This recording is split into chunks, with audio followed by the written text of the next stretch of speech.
Oui, bonjour. En continuant, je pars à l'analyse du deuxième cas. Moi, j'ai choisi un cas de moyen de défense pour non-responsabilité criminelle pour troubles mentaux. J'ai choisi les jugements que ça a eu mais aussi récemment, 29 avril 2025, dans la Cour supérieure, chambre criminelle pénale. C'était le cas des messieurs Anis Santaman, qui a été reconnu sa non-responsabilité criminelle à cause des troubles mentaux. C'était un cas euh, qui était très médiatisé, qui a donné beaucoup de commotion dans la communauté montréalaise et au Québec, partout un peu dans le monde. C'était le cas du monsieur qu'il a, avec son autobus de la Société de transport des Laval, le 8 février 2023, il a embouti sur la façade de la garderie éducative Sainte-Rose à Laval. Puis pour ça, malheureusement, il a fini pour tuer 2 enfants. Il a blessé 6 autres de façon très grave. Et pour cela, il a répondu à 2 chefs d'accusation des meurtres au deuxième degré, un chef des voies de fait causant de lésions corporelles et un chef des voies de fait armées.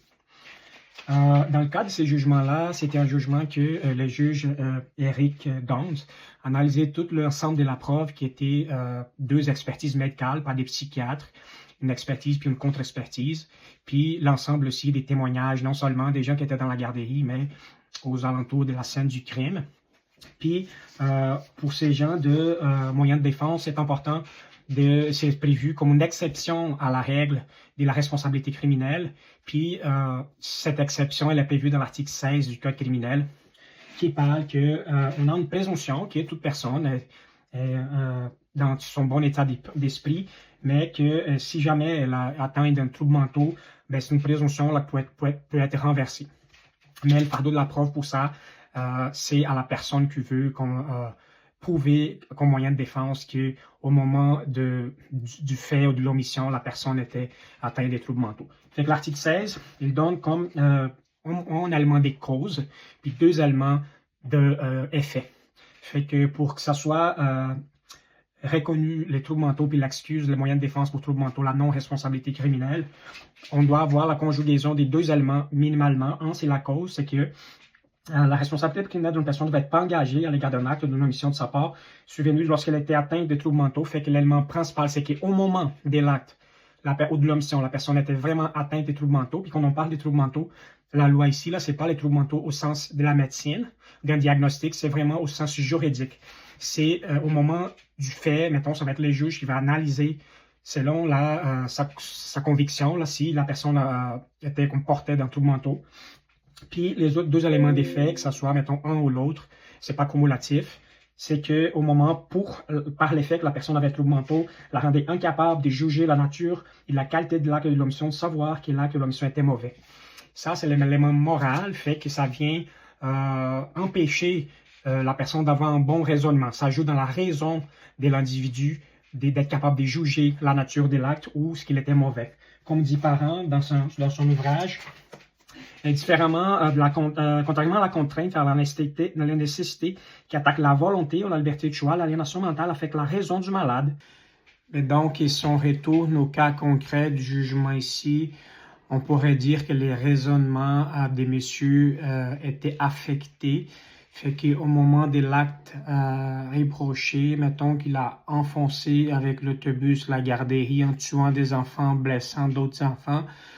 Lui, il était en crise, il était comme dominé par les troubles mentaux, fait qu'il ne pourrait pas raisonner d'une façon normale.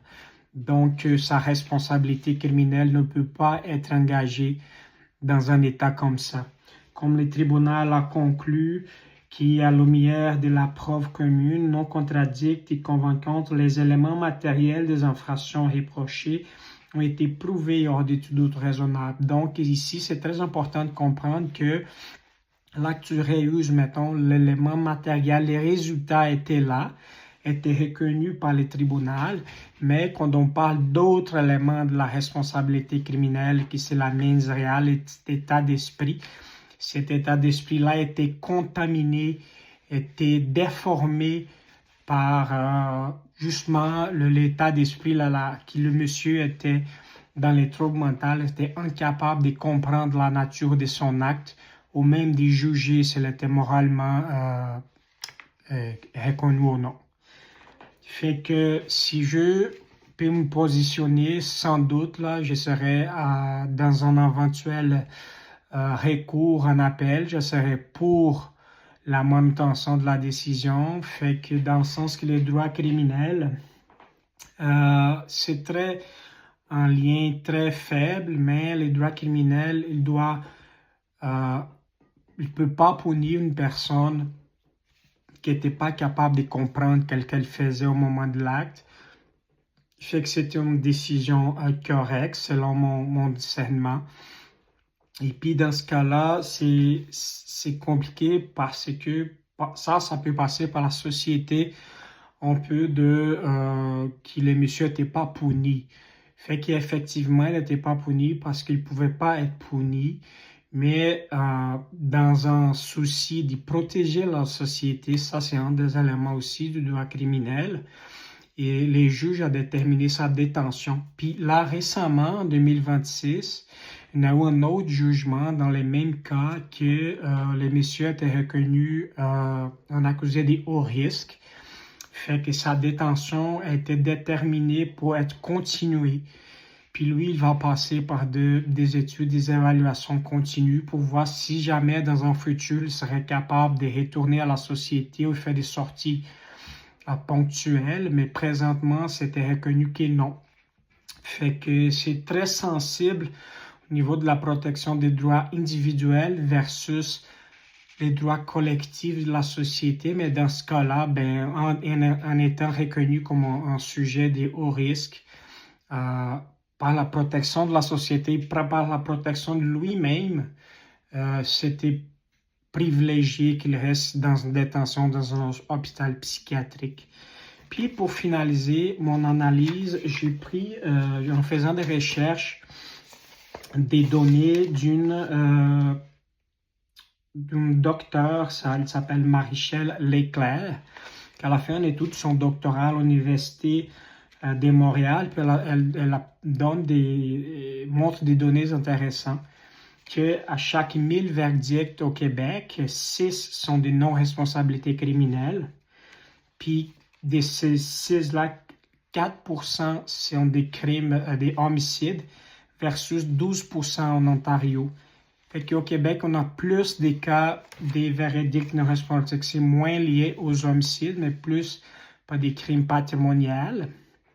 Puis, elle a aussi constaté que 70% des gens qui ont eu un verdict de non-responsabilité criminelle ont eu un contact avec les systèmes de santé dans les jours avant de l'acte criminel. Puis, avec ces contacts-là, avec les systèmes de santé, personne n'a été pris en charge. Fait que ça soulève un élément que si jamais on a une difficulté d'accès au système de santé, si jamais on a eu une prise en charge puis un accompagnement préventif de ces gens-là, on pourrait éviter les conséquences d'un futur acte criminel. Fait que c'est un enjeu aussi social de l'État de comprendre aussi les besoins dans le système de santé, d'avoir accès à ces personnes-là. Puis ça pourrait beaucoup aider d'éviter de façon préventive l'occurrence des crimes pour ces gens, personnes qui ont des troubles mentaux.